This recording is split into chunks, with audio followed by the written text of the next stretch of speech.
여러분 안녕하세요. 함께하는 장기투자 채널 장기투입니다.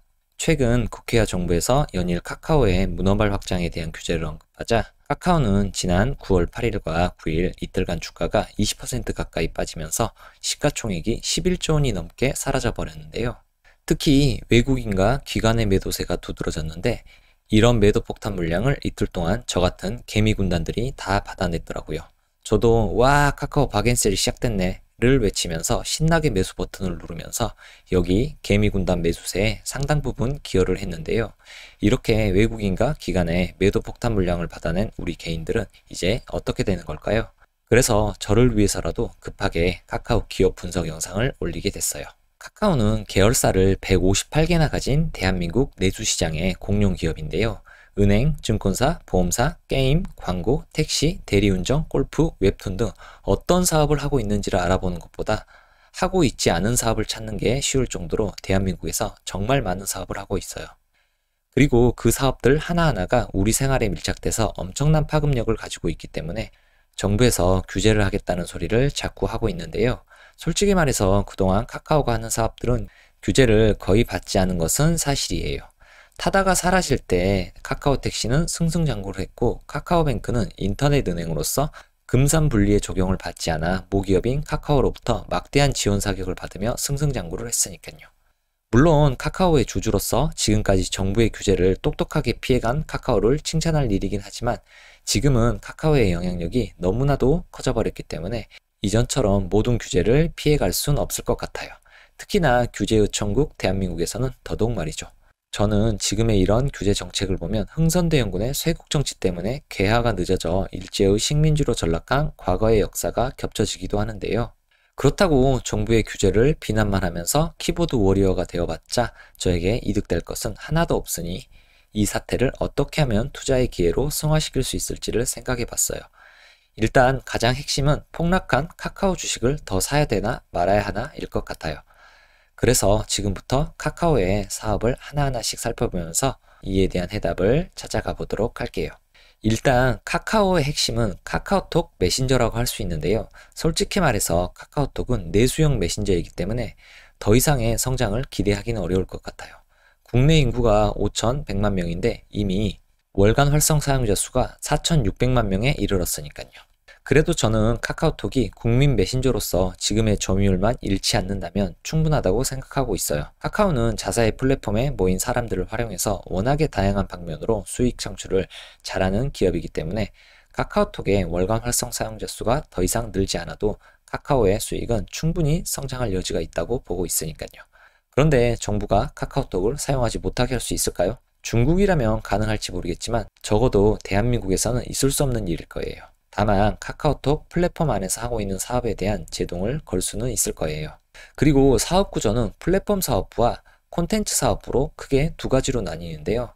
플랫폼 사업부는 다시 카카오톡에서 톡비즈라고 부르는 광고와 이모티콘 판매, 포털비즈라고 부르는 다음 포털과 카카오 스토리 등에서 발생시킨 광고 매출, 카카오택시, 카카오페이 등과 같은 기타 플랫폼에서 발생시킨 매출로 나눌 수 있어요. 그리고 콘텐츠는 카카오 게임, 멜론 뮤직, 카카오 페이지, 카카오 웹툰, 영상 제작 등과 같은 세부적인 항목으로 나눌 수 있어요. 이 중에서 정부의 강력한 규제가 예고된 곳이 바로 플랫폼 사업부 중에서 카카오 페이 쪽인데요. 그래서 이 카카오 페이 쪽의 규제가 카카오에게 얼마만큼의 영향을 줄 수 있는지 알아보도록 할게요. 이번에 정부는 카카오페이 플랫폼 안에서 대출이나 보험, 펀드와 같은 금융상품을 추천해주고 고객이 그 서비스에 가입을 하면 수수료를 받는 수익 모델에 대한 규제를 예고했는데요. 이건 카카오페이가 금융업자 면허를 가진 게 아니라 전자금융업자 면허를 가졌을 뿐이기 때문에 보험이나 펀드와 같은 금융상품 중개를 할 수 없다고 해요. 그리고 금융당국은 카카오페이 플랫폼의 금융상품 추천 서비스를 금융소비자보호법상 광고가 아닌 중개로 판단을 했기 때문에 그곳에 규제 칼날을 들이밀었어요. 그런데 사실 카카오페이는 금융업자 면허를 가진 자신들의 자회사인 KP보험 서비스와 카카오페이 증권을 통해서 중개를 했기 때문에 크게 위법을 했다고 말하기도 어렵고 추천 서비스가 중개와 광고의 그 중간 어딘가에 있기 때문에 법적으로 충분히 다퉈볼 만한 여지가 있다고 저는 판단하고 있어요. 그리고 더 중요한 것은 올해 7월 카카오페이 측은 금융위원회에 정식 금융업자 면허를 신청해 놓은 상태이기 때문에 이 면허만 나오게 된다면 이런 규제를 가할 명분은 완벽하게 사라지게 되는 거예요. 그래서 저는 어떤 방법으로든 카카오페이가 이런 규제를 피해갈 수 있을 것으로 판단하고 있는데요. 그럼에도 최악의 상황을 가정해 보도록 할게요. 금융상품 추천 서비스가 광고가 아닌 중개로 판단되고 정식 면허를 가진 자회사를 통한 중개도 불법이고 금융업자 면허도 나오지 않는다고 가정을 해볼게요. 그러면 여기 금융서비스 부분의 매출이 전부 사라지게 되겠죠? 2020년 기준으로 카카오페이 금융서비스의 매출이 664억 원인데요. 이게 사라진다고 가정을 해볼게요. 그리고 카카오페이가 상장이 된다면 카카오페이에 대한 카카오의 지분율은 47.83%이기 때문에 조금 전 644억 원에 47.83%를 곱해주면 308억 원이라는 매출이 카카오에 영향을 미치게 돼요. 그런데 카카오의 2020년 매출은 4조 1568억 원이에요. 그렇기 때문에 최악의 상황을 가정해서 카카오페이 금융 서비스 부분의 매출이 모두 날아간다고 해도 카카오에 미치는 영향은 고작 0.7%밖에 되지 않아요.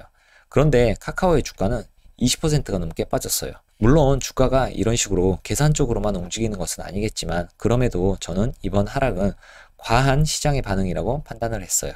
그래서 저는 카카오 주가가 빠지고 있는 지금 신나게 카카오 주식을 주워 담고 있는 중이에요. 솔직히 저는 조금 더 빠졌으면 좋겠어요. 이건 좀처럼 오지 않는 우량주 박앤셀의 기회이니까요.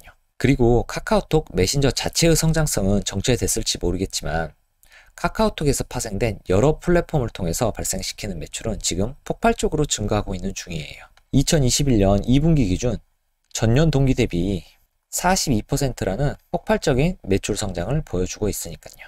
매출을 조금 더 세부적으로 살펴보면 플랫폼 부분의 매출이 전년 동기 대비 47% 성장을 했고 콘텐츠 부분의 매출이 전년 동기 대비 35% 성장을 했어요. 그리고 플랫폼 부분에서는 카카오톡 메신저에서 발생시키는 매출이 51%로 가장 높고 카카오 택시와 카카오페이 등 기타 플랫폼에서 발생시키는 매출이 32%를 차지하고 있고 다음 포털에서 발생시키는 매출이 16%를 차지하고 있네요.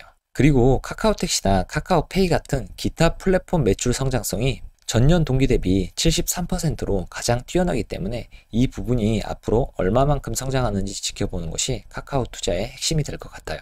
그리고 콘텐츠 부분은 뮤직 부분이 32%를 차지하고 있고 웹툰이나 소설 같은 스토리 부분이 32%, 게임이 22%, 미디어가 15%를 차지하고 있네요.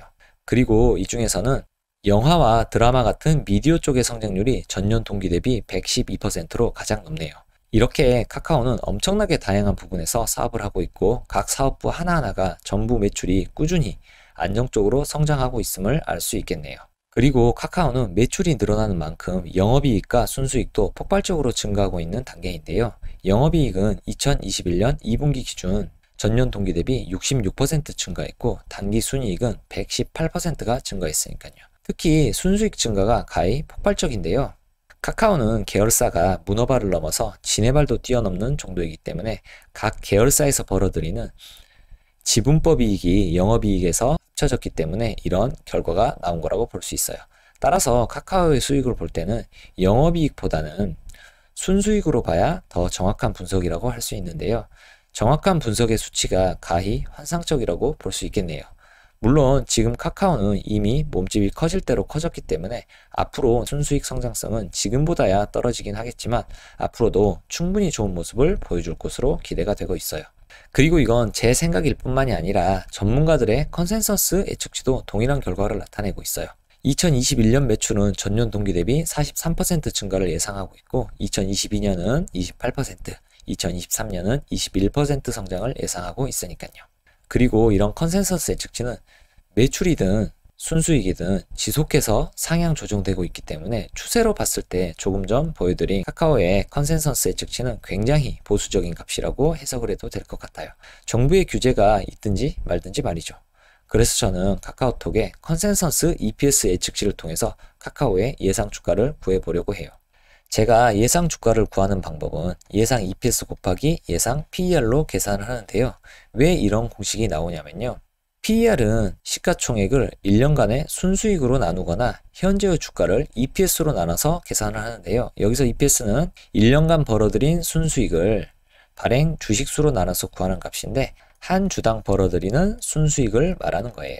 그러니까 PER은 현재의 주가가 한 주당 발생시키는 순수익에 비해서 몇 배의 프리미엄으로 거래되는지를 나타내는 지표라고 할 수 있어요.